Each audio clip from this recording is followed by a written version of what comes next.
मित्रों, गणेश जी ने बीते तीनों युग में 3 बार जन्म लिए और हर जन्म के पीछे खास वजह थी।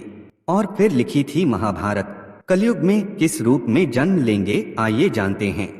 मित्रों, कथा बड़ी ही रोचक है, इसलिए निवेदन है कि पूरा वीडियो अवश्य देखें। तो जय श्री गणेश मित्रों, स्वागत है कथामृत यूट्यूब चैनल पर। मित्रों, भगवान गणेश जी के संबंध में कई तरह की पौराणिक कथाएं मिलती हैं। जिस तरह शिव और विष्णु के अवतार हुए हैं, उसी तरह गणेश जी के भी कई अवतार हुए हैं। गणपति आदिदेव हैं, जिन्होंने हर युग में अलग अवतार लिया। जानते हैं कि किस युग में गणेश जी ने कौन सा अवतार लिया था और कलयुग में उनका कौन सा अवतार होगा। मित्रों, गणेश जी के 12 प्रमुख नाम हैं। सुमुख, एक दंत, कपिल, गजकर्णक, लंबोदर, विकट, विघ्ननाशक, विनायक, धूम्रकेतु, गणाध्यक्ष, भालचंद्र और गजानन।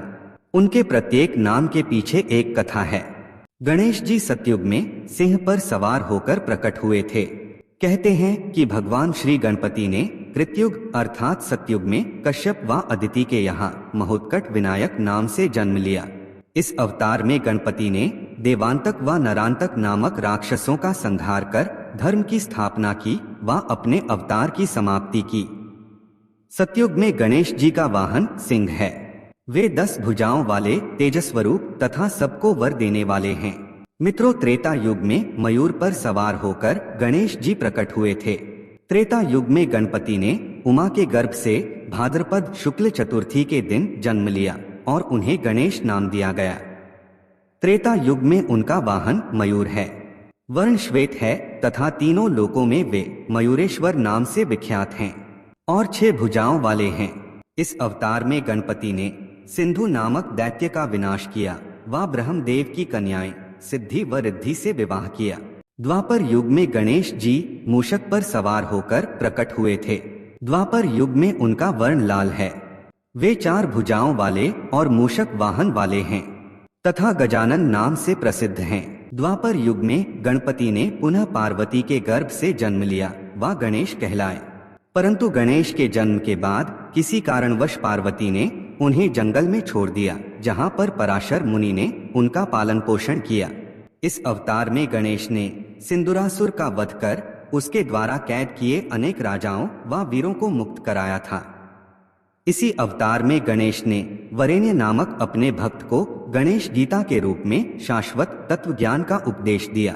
यह भी कहा जाता है कि कहते हैं कि द्वापर युग में वे ऋषि पराशर के यहाँ गजमुख नाम से जन्मे थे। गजमुख नाम के राक्षस को मारने के कारण उनका ये नाम रखा गया, ऐसा जान पड़ता है।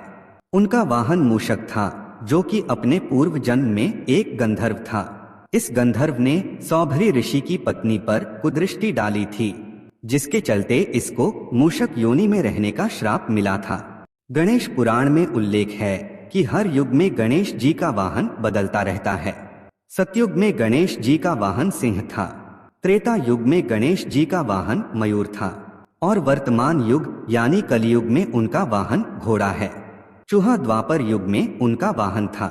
पुराणों के अनुसार कलयुग के अंत में भगवान का कल्कि अवतार होने वाला है, लेकिन कलयुग में भगवान विष्णु अकेले नहीं आएंगे, उनके साथ विघ्नहर्ता गणेश जी का भी अवतार होगा। जिस प्रकार कल्कि भगवान देवदत्त नाम के घोड़े पर सवार होकर पाप का नाश करेंगे, उसी प्रकार गणेश जी भी नीले रंग के घोड़े पर सवार होकर पापियों का विनाश करेंगे और सतयुग की नई शुरुआत होगी।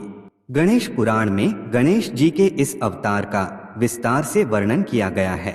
मित्रों, गणेश जी को पौराणिक पत्रकार या लेखक भी कहा जाता है, क्योंकि उन्होंने ही महाभारत का लेखन किया था।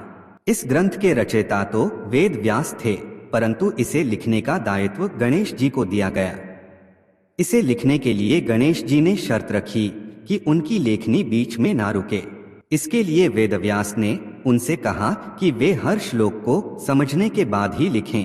श्लोक का अर्थ समझने में गणेश जी को थोड़ा समय लगता था और उसी दौरान वेदव्यास जी अपने कुछ जरूरी कार्य पूर्ण कर लेते थे। कहते हैं कि गणेश जी कलिकाल में घोड़े पर सवार होकर आएंगे, कलयुग के अंत में अवतार लेंगे। इस युग में उनका नाम धूम्रवर्ण या शूर्पकर्ण होगा। वे देवदत्त नाम के नीले रंग के घोड़े पर 4 भुजा से युक्त होकर सवार होंगे और उनके हाथ में खड्ग होगा। वे अपनी सेना के द्वारा पापियों का नाश करेंगे। इस दौरान वे कल्कि अवतार का साथ देंगे। तो मित्रों, आज का वीडियो यहीं तक। जानकारी अच्छी लगी हो तो इस चैनल को सब्सक्राइब अवश्य करें। आप सभी को श्री गणेशा।